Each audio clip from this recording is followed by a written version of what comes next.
사랑할 때 생기는 변화라는 제목으로 함께 은혜 나누기를 원합니다.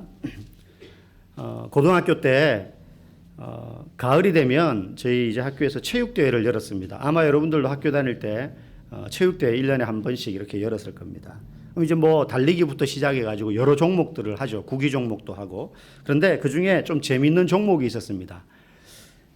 이쪽 끝에 이제 줄을 쫙 그어놓고 또 운동장 저 끝부분에 또 일직선으로 줄을 그어놓고 이쪽 출발선에 자전거를 타고 전부 서 있는 거예요.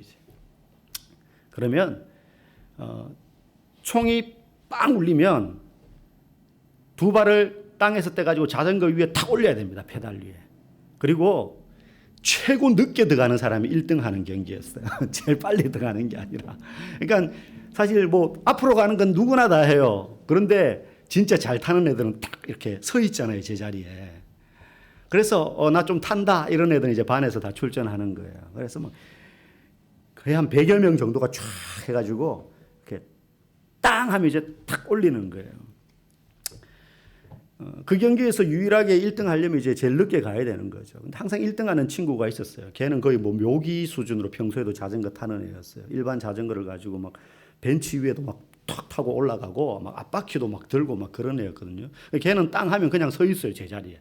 출발선에서 1mm도 안 나가고. 그래서 걔가 항상 1등인데 그중에 어떤 애들은 땅 울리자마자 냅다 전속력으로 밟아가지고 꼴찌로 들어가는 친구가 있습니다. 제일 먼저 들어가는 거죠. 보통 그런 애들을 요즘은 이제 관종이라 그럽니다. 그럼 애들은 막 걔를 보고 좋다고 재밌다고 저놈 또라이다 그러고 막 이렇게 박수를 치고 웃곤 했는데 유일한 규칙은 천천히 가는 거죠. 만약에 그 규칙을 모르면 그 관종 같은 아이들이 이제 나오는 겁니다. 빨리 가야 돼. 규칙을 제대로 아는 게 경기하는 데 있어서 어쩌면 가장 중요하고 그리고 기본 아니겠습니까? 그죠? 100m를 뛰면 옆 라인을 침범하면 안 된다. 이 규칙을 모르면 암만 빨리 가도 소용없는 거예요. 세계 기록을 세운들 옆 라인을 밟았다. 규칙을 어겼다. 그러면 그 기록은 무용지물이 되는 것입니다. 예수님께서 우리에게도 규칙을 하나 주셨어요. 너희가 예수를 믿고 그러니까 그리스도인이 되고 나면 새로운 삶의 규칙이 하나 주어진다는 거예요. 그전에는 따로 규칙이 없어요. 그냥 내가 생각하는 게 옳은 규칙이었어요. 근데 예수를 믿고 나면 새로운 규칙이 생기는데 그게 뭐냐? 하나님을 기쁘게 하는 거예요. 내가 하는 모든 삶의 일들이 이게 과연 하나님의 기쁨일까? 내가 이렇게 일을 하면, 내가 이러한 결정을 내리면, 내가 이런 직업을 가지면, 내가 이런 일을 꿈꾸면 이걸로 어떻게 하나님을 기쁘게 할 수 있을까? 이게 그리스도인의 새로운 규칙이에요. 그래서 오늘 4절에도 보니까는 나의 기쁨을 충만케 하라라고 주께서 말씀하셨다는 거예요. 나의 기쁨을 충만케 하라. 여러분 그리스도인이라면 예수님을 기쁘게 하는 삶을 살아야 돼요. 그럼 문제는 어떻게 사는 게 예수님을 기쁘게 하는 삶인가? 막 성공하고 세상에서 이름을 날려가지고 시상식장에서 이 모든 영광을 주님께 돌립니다. 이러면 예수님을 기쁘게 하는 걸까? 물론 그런 것도 예수님 기뻐하시겠죠. 그런데 그것만 예수님을 기쁘게 하는 삶이라고 한다면 정말로 극소수만 예수님을 기쁘게 할 수 있을 거예요. 다 정상의 자리에 오르는 건 아니잖아요. 성공만이 예수님을 기쁘게 하는 삶은 아니라는 겁니다.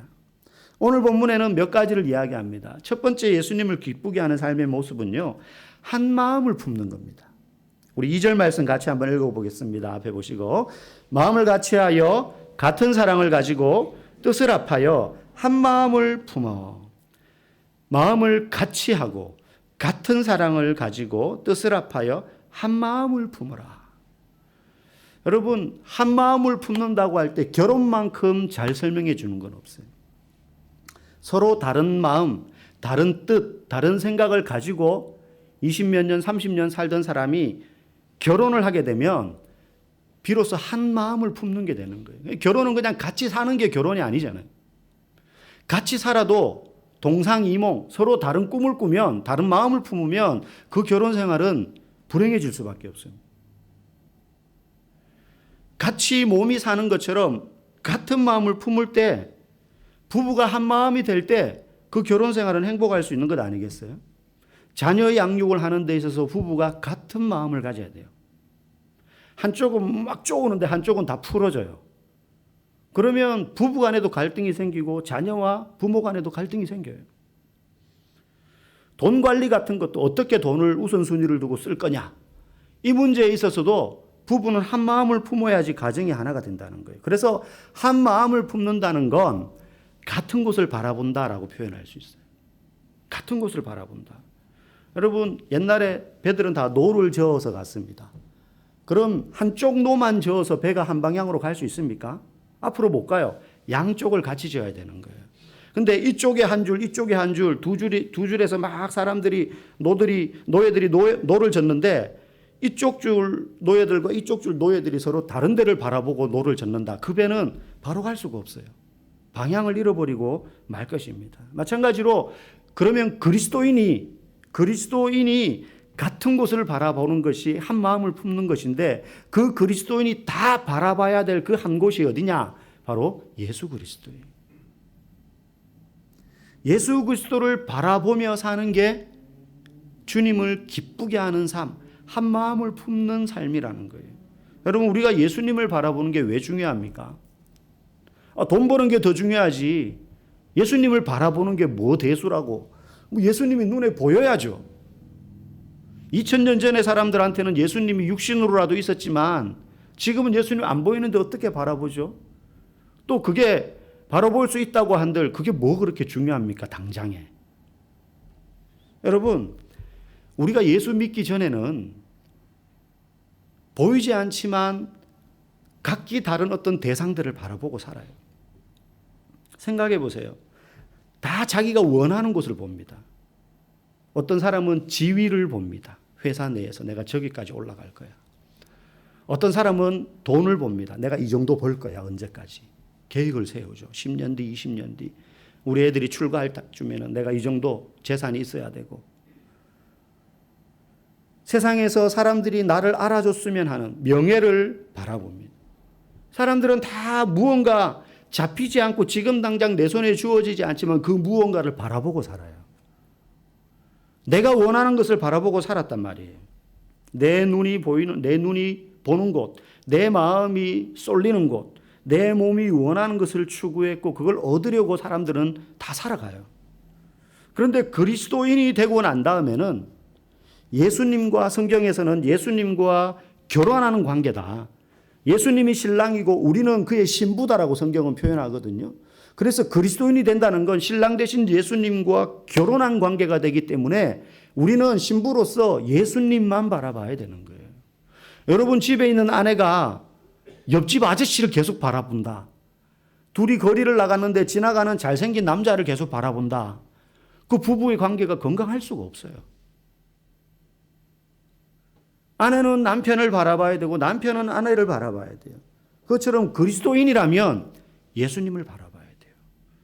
예수님을 바라봐야 돼요. 그런데 교회에 다니면서도 예수님을 얼마든지 바라보지 않을 수가 있어요.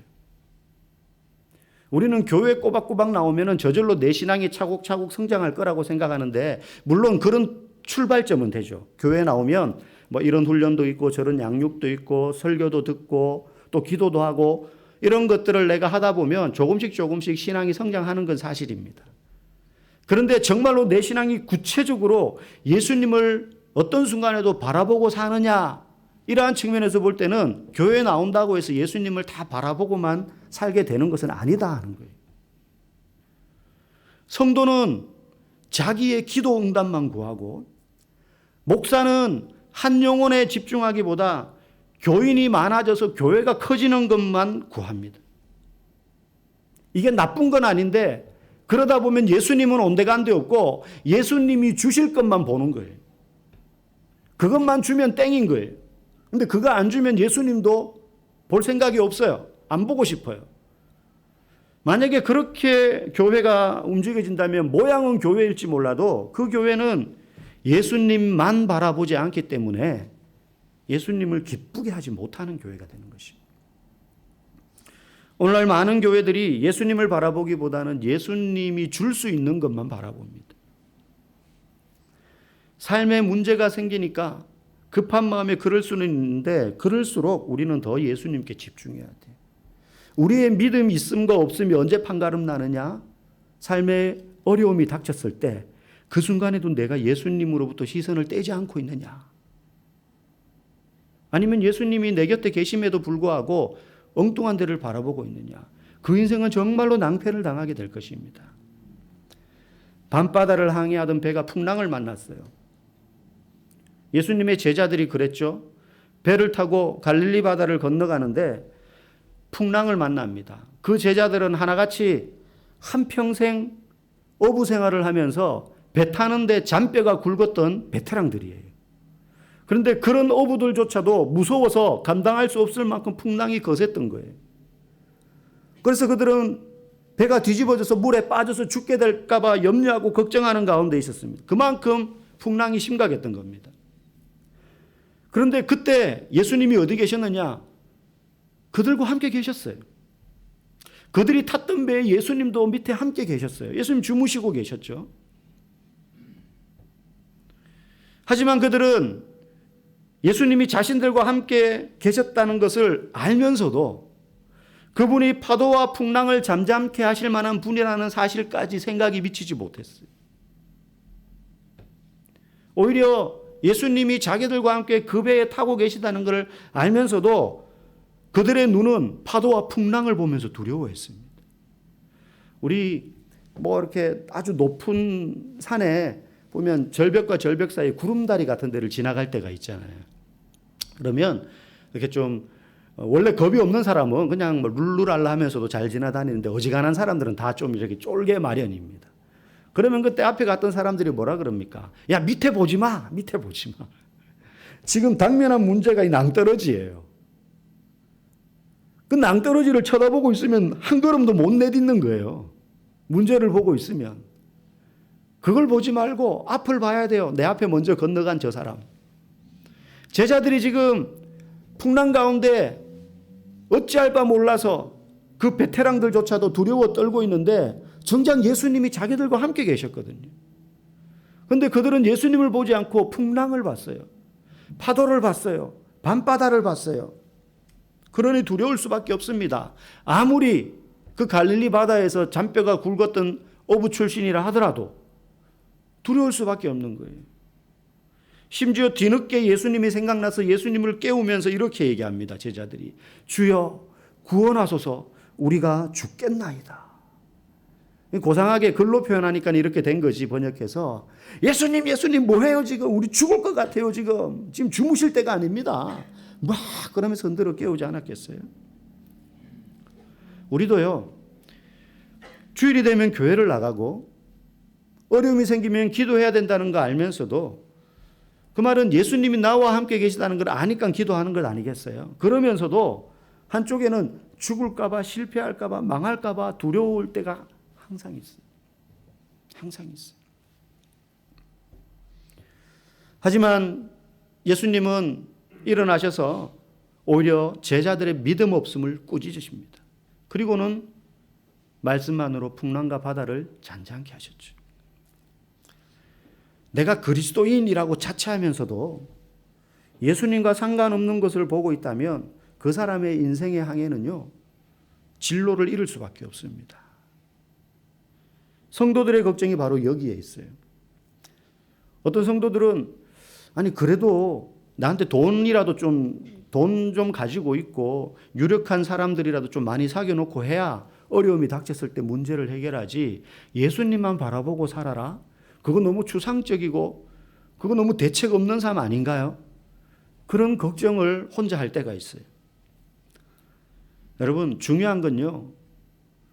예수를 따르는 사람들은 세상에서 내가 얼마나 빨리 다른 사람들보다 달려가고 있는지 뒤처졌는지 그게 중요한 게 아니라 내가 예수님을 향해 있는지 나와 예수님과의 거리가 얼마나 가까운지 그게 더 중요하다는 거예요.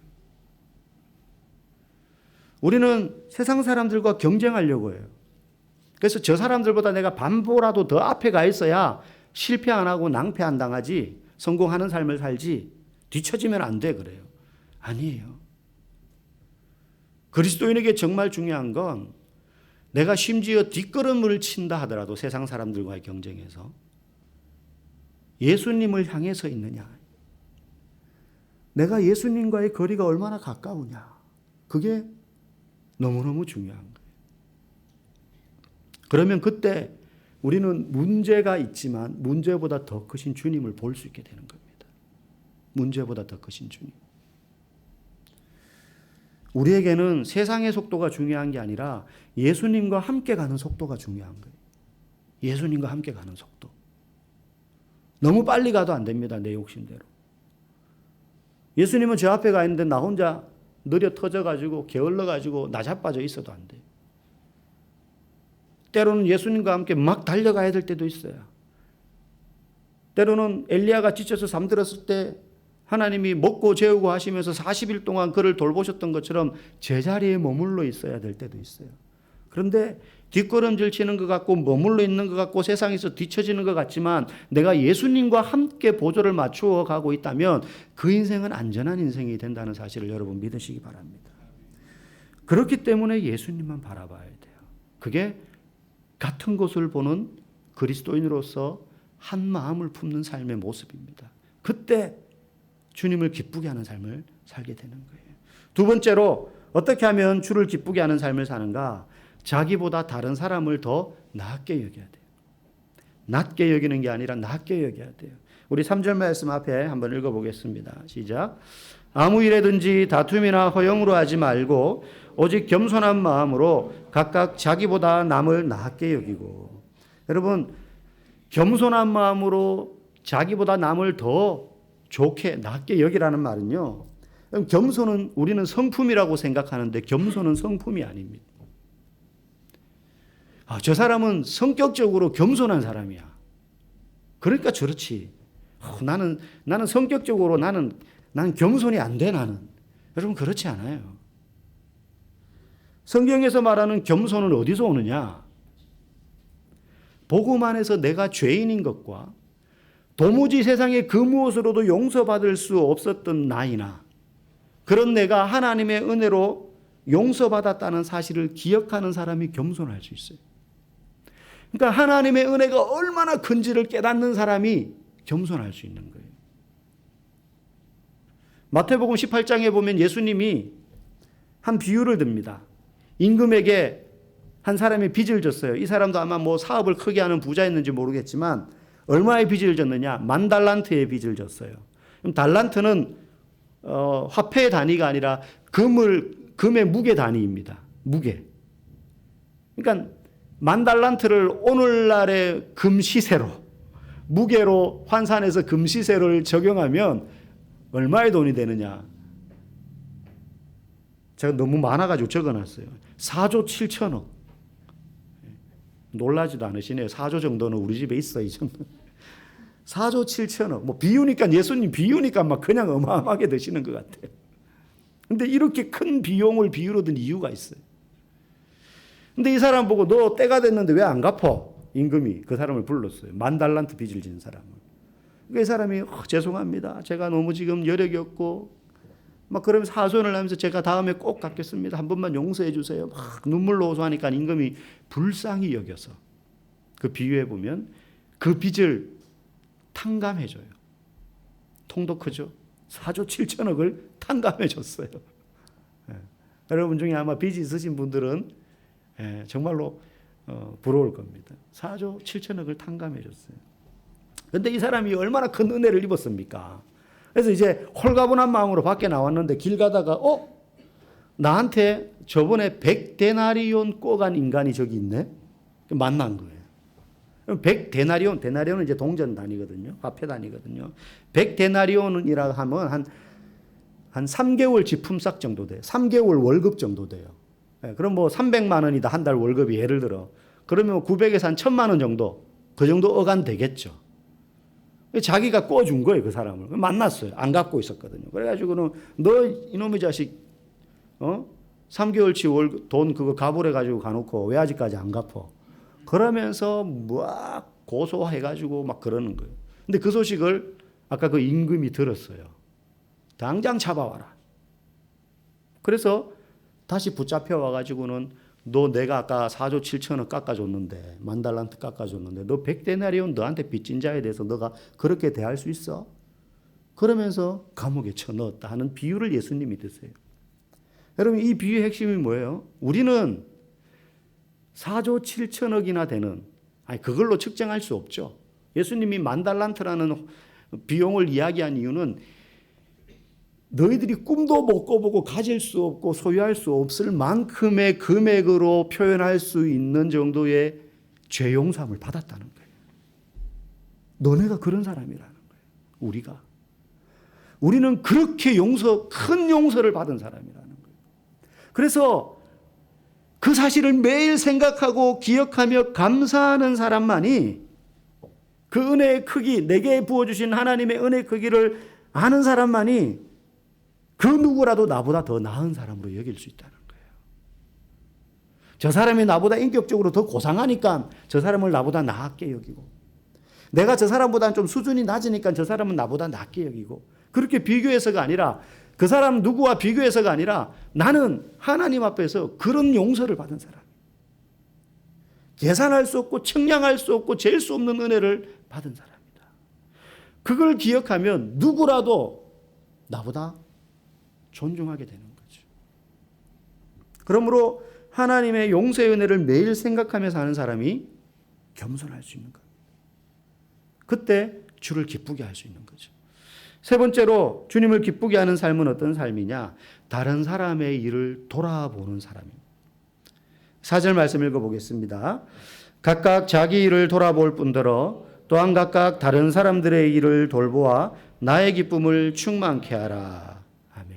신앙생활을 함에 있어서 내 삶의 문제를 주님 앞에 가지고 나와서 기도하는 것 반드시 있어야 됩니다. 그래서 그 기도가 주님의 간섭으로 개입으로 해결되는 것들을 체험할 때 그 사람의 신앙이 훨씬 건강해지고 튼튼해지고 확신의 뿌리를 내리는 것이죠. 그러나 그것만 해서는 안 됩니다. 다른 사람의 일을 돌아보아 나의 기쁨을 충만케 하라. 나 자신을 돌보는 것만이 신앙생활의 목적이 되어서는 안 된다는 거죠. 우리는 예수님의 사랑으로 아까 말씀드린 것처럼 측량할 수 없는 은혜를, 큰 용서의 은혜를 받았기 때문에 그 은혜의 빚진 자의 마음을 가지고 다른 사람을 돌아볼 수 있어야 돼요. 공경에 처한 사람을 돕는 것뿐만이 아니라 그들의 영혼의 절망, 삶의 곤고함, 죄의 억눌림으로 인하여서 세상에서의 삶의 희망을 가지지 못하고 영혼의 빈곤 가운데 사는 그런 내 주변에 믿지 않는 자들, 때로는 교회 다니는 사람들, 내 이웃들, 가족들, 그들을 돌아보면서 사는 사람, 그 사람이 주님을 기쁘게 한다는 거예요. 그런데 문제는 우리의 역량만으로는 이런 일을 하기 어렵다는 거예요. 내 인품이나 내가 가지고 있는 교양이나 지식, 힘 가지고는 잘 안 돼요. 한번 화나면 그냥 다 쏟아버리잖아요. 그리고 이런 힘들고 바쁜 세상 속에서 다른 사람들을 돌본다, 이런 마음의 여유가 우리에겐 참 없어요. 그러면서 전도까지 너무너무 힘들게 느껴집니다. 분명한 건 내 힘으로는 그렇게 살 수 없어요. 그런데 우리에게 하나의 모델이 계시는데 바로 예수님이세요. 그래서 오늘 5절 말씀에 말합니다. 읽어봅시다. 너희 안에 이 마음을 품으라. 곧 그리스도 예수의 마음이니. 예수님이 그렇게 사셨다는 거예요. 예수님이야말로 하나님이 바라보시는 것을 똑같이 보셨어요. 그래서 이 세상에 오셨죠. 그리고 그분이 자신을 비우셔서 종이 되셨어요. 예수님이 그 누구보다도 더 나으신 분인데 우리를 더 낫게 여기셨어요. 자신이 종이 되셨어요. 그리고 십자가의 죽으심으로 우리 모두를 돌아보셨어요. 예수님이야말로 그런 의미에서 완벽하게 하나님을 기쁘시게 하는 삶을 사신 분이라는 거죠. 에이, 목사님, 그거는 예수님이니까 그렇게 사신 거죠. 우리가 어떻게 그렇게 예수님처럼 삽니까? 예, 맞아요. 우리는 예수님처럼 살 수는 없어요.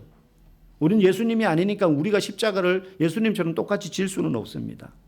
하지만 예수님이 그렇게 하나님을 기쁘시게 하는 삶을 사셨던 이유는 예수님이셔서 그분이 특별한 분이셔서가 아니에요. 그분이 그렇게 하나님을 기쁘게 하는 삶을 사실 수 있었던 근본적인 이유는 저와 여러분을 너무 사랑하셨기 때문이에요.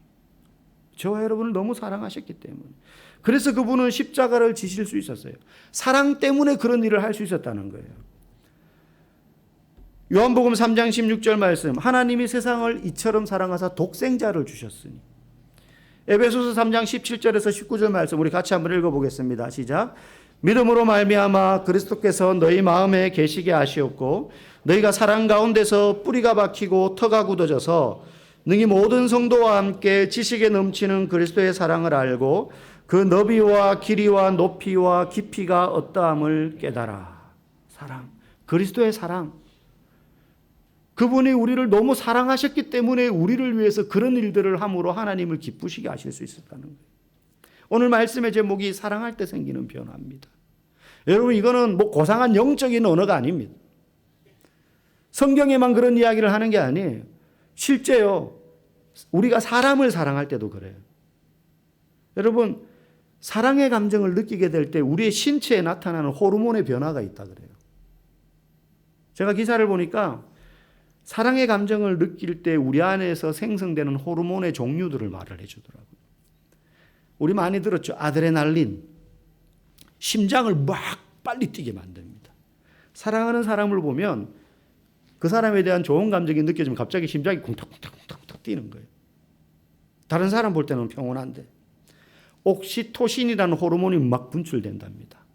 이거는 일명 사랑 호르몬이라고 불리는 우리의 감정을 자극하는. 그리고 많이 들으셨죠. 도파민. 우리의 뇌에서 생성되는.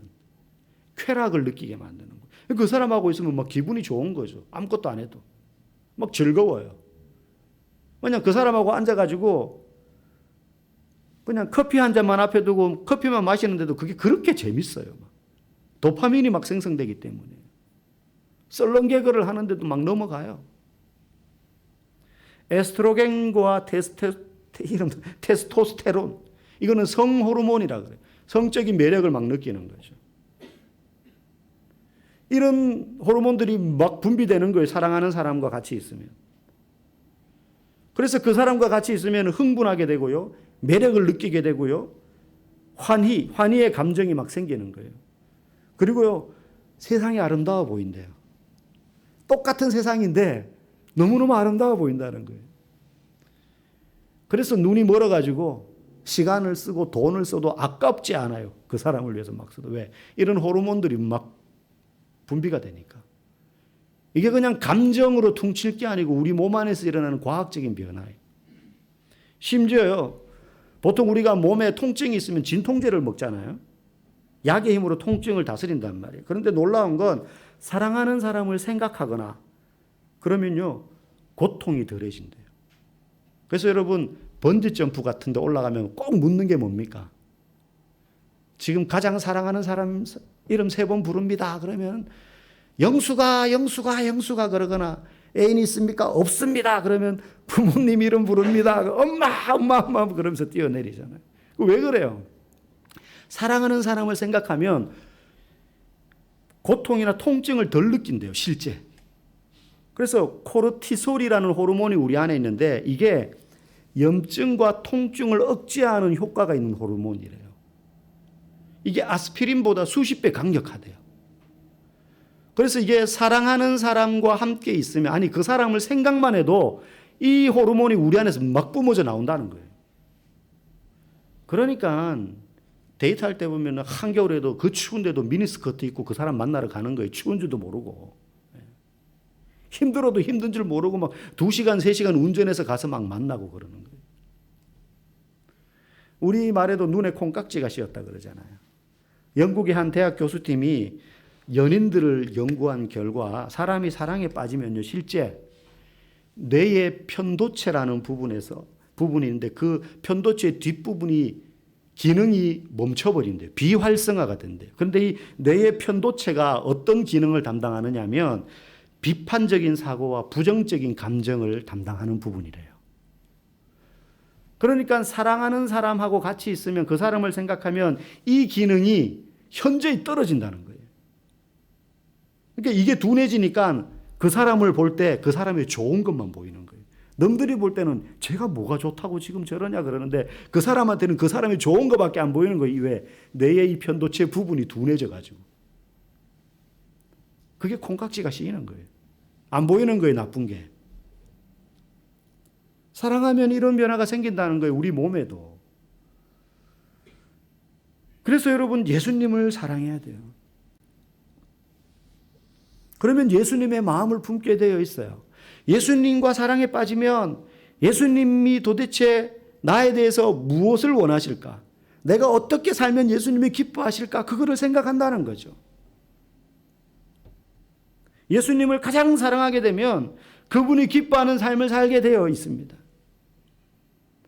나는 교회를 오래 다녔는데도 삶의 변화가 없다고 생각되시는 분들, 교회 나오기는 하지만 어떻게 사는 것이 예수님을 위해서 사는 것인지 잘 모르겠다고 생각되시는 분들, 먼저 예수님을 사랑하십시오.